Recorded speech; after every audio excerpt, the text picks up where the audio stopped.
Assalamualaikum sahabat, jumpa lagi di sini di Cerita Ruqyah Syariah. Sebelum kita dengarkan cerita, ada baiknya subscribe, like, share, dan komen dulu agar saya tambah bersemangat berceritanya. Ruang tamu kecil itu tampak senyap.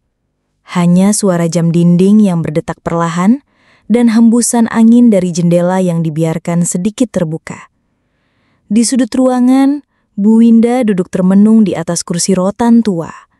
Wajahnya pucat, tubuhnya tampak lemas, seperti digerogoti oleh sesuatu yang tak terlihat. Sesekali tangannya gemetar, menggenggam erat selimut tipis yang tersampir di pahanya. Suaminya, Pak Damar, duduk tak jauh di sisi meja. Matanya memandangi istrinya dengan penuh kerisauan. Sudah lebih dari 8 bulan, kondisi Winda tak kunjung membaik. Mereka telah mengunjungi berbagai rumah sakit, menjalani beragam tes medis. Hasilnya selalu sama, normal. Tidak ada gangguan fisik yang ditemukan. Tapi tubuh Winda terus memburuk. Nafasnya sering pendek, demam datang bergantian, dan terkadang ia terbangun di malam hari dalam keadaan menangis tanpa sebab. Pagi itu, anak-anak mereka, Dina dan Farhan, masih terlelap di kamar sebelah. Pak Damar membuka botol obat dan menyodorkannya perlahan. "Minum, Win, obat dari dokter kemarin," ucapnya pelan. Winda menggeleng. "Tubuhku menolak, Mar. Setiap kali aku minum itu, rasanya seperti ada yang terbakar di dada." Damar menghela nafas. Sudah berulang kali ia mendengar keluhan seperti itu. Ia tahu ini bukan hanya soal medis, ada sesuatu yang berbeda. Sesuatu yang tidak bisa dijelaskan lewat stetoskop dan laboratorium. "Kalau begitu, nanti sore kita coba lagi ke rumah sakit ya. Mungkin ganti dokter?" Winda tak menjawab. Tatapannya kosong ke arah lantai. Matanya kadang menyipit, seolah menahan rasa nyeri yang muncul tiba-tiba dari dalam tubuhnya. Damar menatap foto keluarga yang tergantung di dinding. Senyum bahagia dalam gambar itu seolah mengejek realita pahit yang mereka jalani sekarang. Rumah itu dulu dipenuhi canda anak-anak dan tawa Winda yang hangat. Sekarang, yang tersisa hanya bisikan sunyi dan rasa takut yang perlahan menyelimuti. Ia bangkit, berjalan ke dapur, membuatkan teh hangat untuk istrinya. Sambil menuang air, ia menatap cermin kecil di lemari dapur. Bayangannya terlihat letih. Tapi di balik keletihan itu, ada tekad yang tumbuh.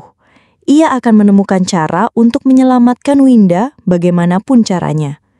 Dan pagi itu, dalam sunyi rumah yang terus dihantui ketidakpastian, Pak Damar tak sadar bahwa langkahnya akan segera menuntunnya ke jalan spiritual yang kelam dan penuh bahaya. Ruang pemeriksaan di lantai 2 rumah sakit swasta itu tampak tenang. Nyaris terlalu tenang untuk menggambarkan ketegangan yang dirasakan Bu Winda dan suaminya. Monitor-monitor berdetak stabil, grafik detak jantung menampilkan garis-garis normal. Seorang dokter paruh baya dengan ekspresi profesional menatap layar komputer sambil menghela napas tipis. "Semua hasilnya normal, Pak," ujar dokter sambil menggeser hasil MRI dan tes darah. "Tidak ada indikasi gangguan organik, Ibu Winda sehat secara medis. Tapi, keluhan ini tidak bisa kami jelaskan secara ilmiah." Pak Damar menggigit bibir. Ia duduk di kursi dekat ranjang periksa, memandangi istrinya yang duduk lemas. Winda tampak seperti bayangan dirinya yang dulu. Kulit wajahnya kusam, bola matanya tak bersinar dan tubuhnya, meski tidak menunjukkan kelainan fisik, bergetar pelan. Seolah ada sesuatu yang berkeliaran di dalam, tak terlihat, tapi nyata dalam rasanya. "Aku merasa tubuhku bukan milikku. Kadang, seperti ada yang berjalan di bawah kulitku.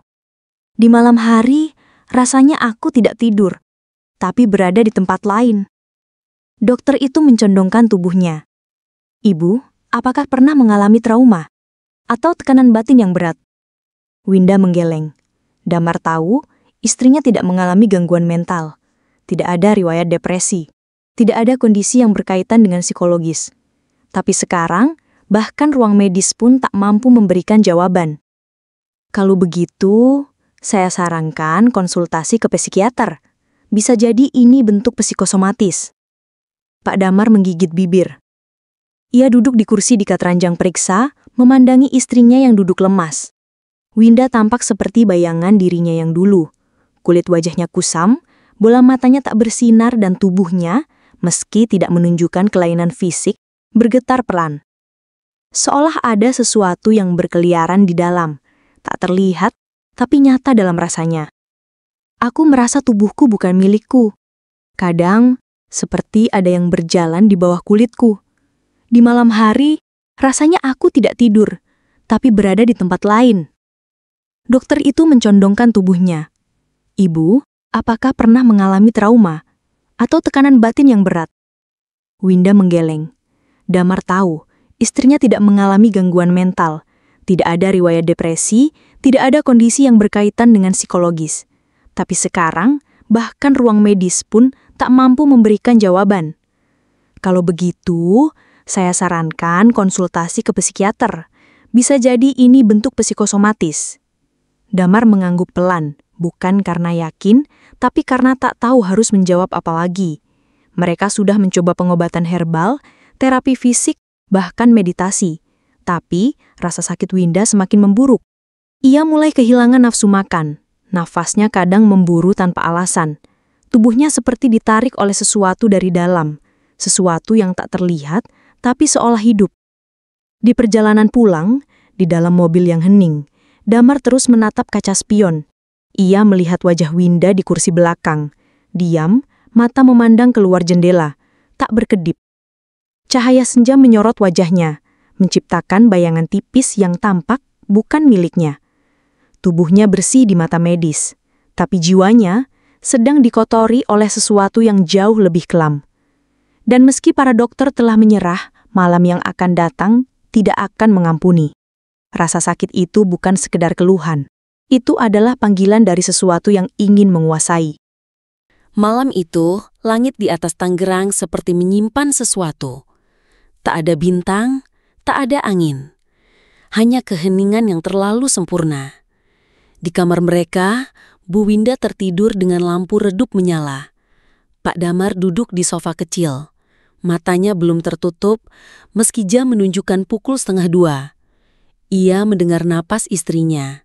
Pendek, teratur, lalu berhenti. Brah. Tiba-tiba, Winda menjerit. Tubuhnya melompat dari tempat tidur seperti tersengat listrik. Suaranya melengking dan memecah keheningan malam.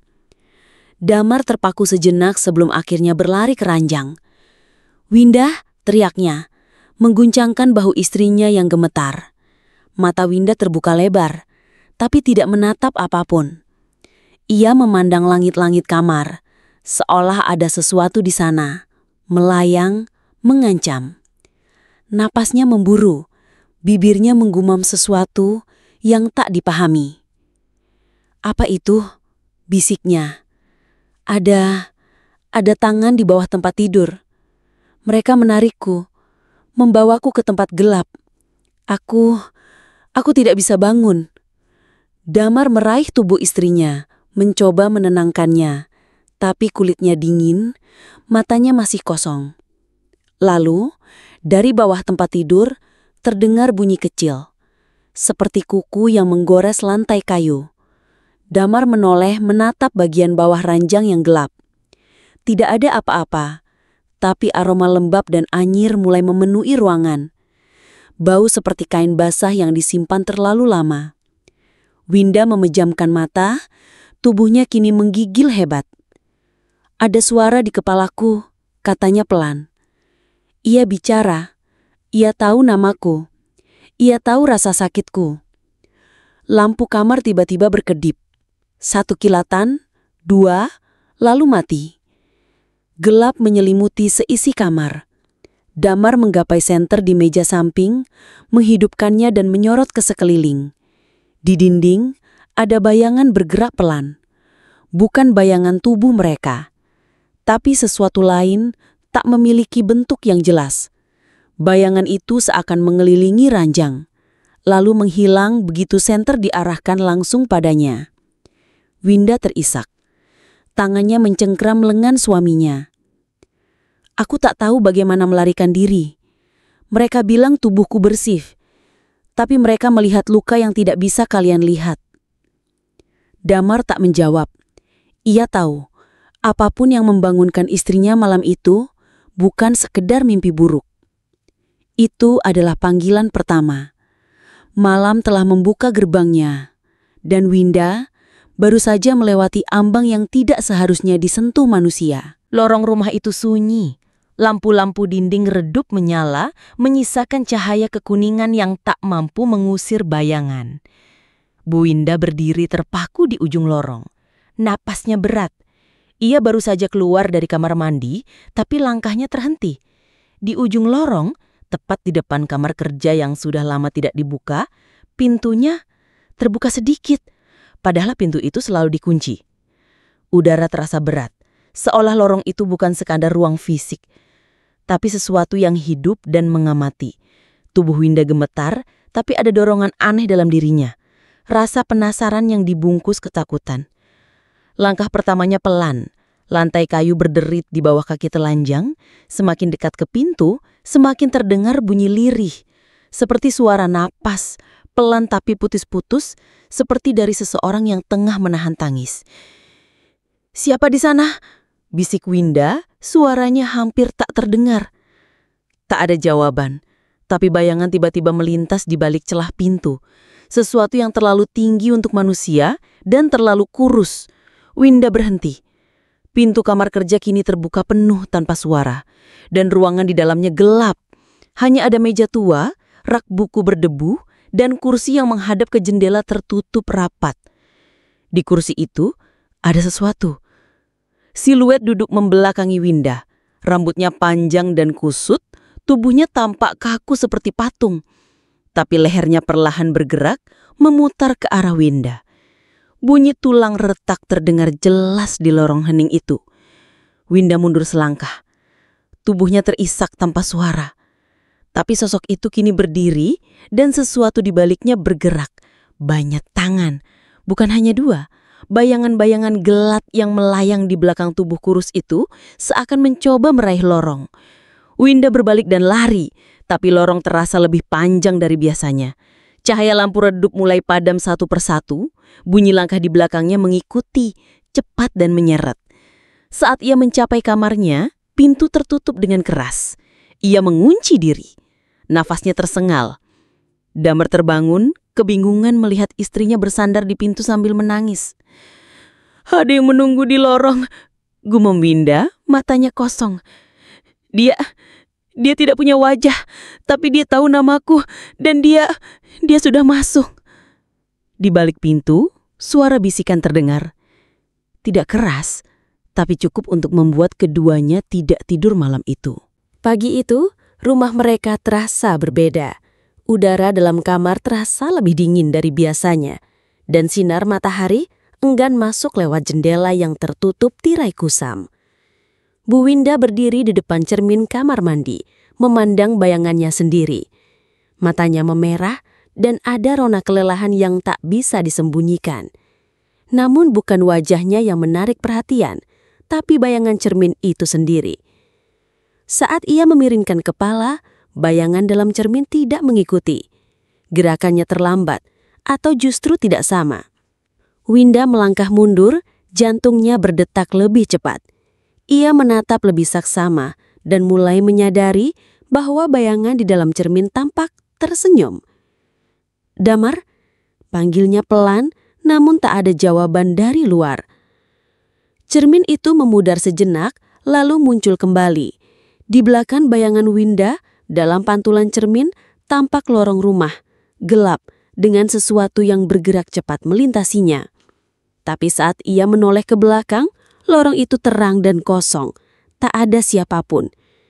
Kemudian bisikan terdengar, bukan dari luar ruangan, tapi langsung dari dalam cermin. Suara lirih, seperti bisikan anak kecil yang menggumamkan lagu. Nada yang familiar, namun belum pernah ia dengar sebelumnya. Lagu itu tak memiliki kata-kata, hanya nada melengking yang menusuk relung pikiran Winda. "Kenapa kamu melihat cermin kalau kamu bukan lagi dirimu?" Winda tersentak. Ia mendekatkan telinga ke kaca dan suara itu semakin jelas. Bisikan itu berbicara dalam bahasa asing, namun mengerti dirinya. Kata-katanya masuk bukan ke telinga, tapi langsung ke dada, membuatnya sesak dan gemetar. Tiba-tiba bayangan Winda dalam cermin mengangkat tangan sendiri, tanpa ia lakukan di dunia nyata. Tangannya menyentuh permukaan kaca, dan dari cermin tampak retakan kecil mulai muncul.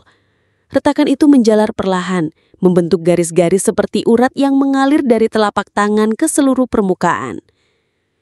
Damar berlari masuk saat mendengar suara kaca pecah. Ia mendapati istrinya berdiri terpaku, dengan jari-jari berdarah dan cermin yang terbelah. Di antara retakan-retakan itu, sejenak ia melihat sesuatu. Wajah lain, wajah Winda, tapi bukan dirinya. Mata penuh dendam, senyum yang memuakkan, dan bayangan lorong panjang yang tak pernah ada di rumah mereka.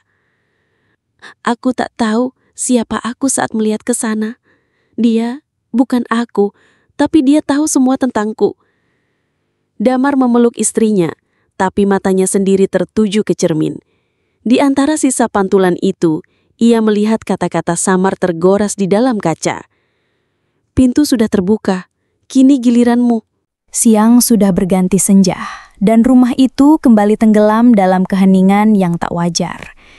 Damar duduk di ruang tamu, menatap jam dinding yang seperti bergerak lebih lambat dari biasanya. Winda berada di kamar, mencoba tidur, meski tubuhnya belum benar-benar tenang. Tapi ketenangan itu cepat terganggu. Dari lantai bawah, terdengar suara. Bukan suara langkah, bukan suara benda jatuh, melainkan bisikan. Sangat pelan, namun jelas. Seperti suara seorang perempuan yang sedang memanggil. Winda! Damar menoleh. Suara itu datang dari arah dapur. Tapi ia tahu, tak ada siapapun di sana. Ia berdiri perlahan, menahan nafas, lalu melangkah menuju sumber suara. Setiap langkah terasa seperti melintasi ruang yang tak sepenuhnya nyata. Udara di lantai bawah lebih dingin, dan bayangan di sekitar mulai memanjang, meski lampu masih menyala. Saat ia sampai di dekat pintu dapur, suara itu berhenti. Damar membuka pintu perlahan, dan hanya menemukan ruangan gelap. Tapi saat ia menyalakan lampu, sesuatu bergerak cepat di sudut matanya. Ia menoleh. Tidak ada apa-apa. Di lantai, ia melihat sesuatu. Selembar foto hitam putih. Foto lama, menampilkan Winda kecil bersama ibunya. Tapi ada yang tidak biasa. Bayangan gelap di belakang mereka, seperti sosok tinggi tak berwajah. Damar mengangkat foto itu, dan tiba-tiba lampu dapur berkedip. Udara menjadi lebih berat.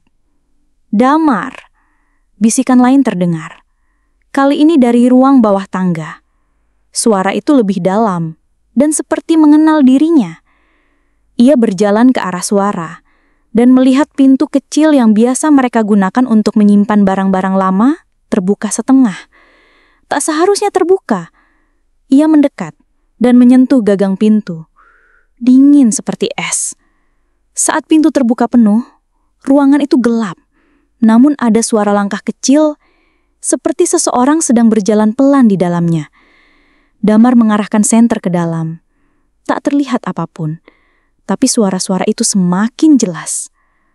Rumah ini sudah menampung banyak cerita, dan kini giliran kalian. Damar menutup pintu cepat-cepat dan berlari kembali ke kamar. Winda duduk di tepi lanjang, tubuhnya gemetar. "Kau dengar suara itu?" tanya Damar. Winda menatapnya dengan mata yang tak berkempit. Winda sudah memanggil sejak malam pertama. Tapi sekarang, mereka mulai menjawab. Di lantai bawah, suara langkah kecil mulai terdengar lagi, naik satu persatu menuju lorong atas.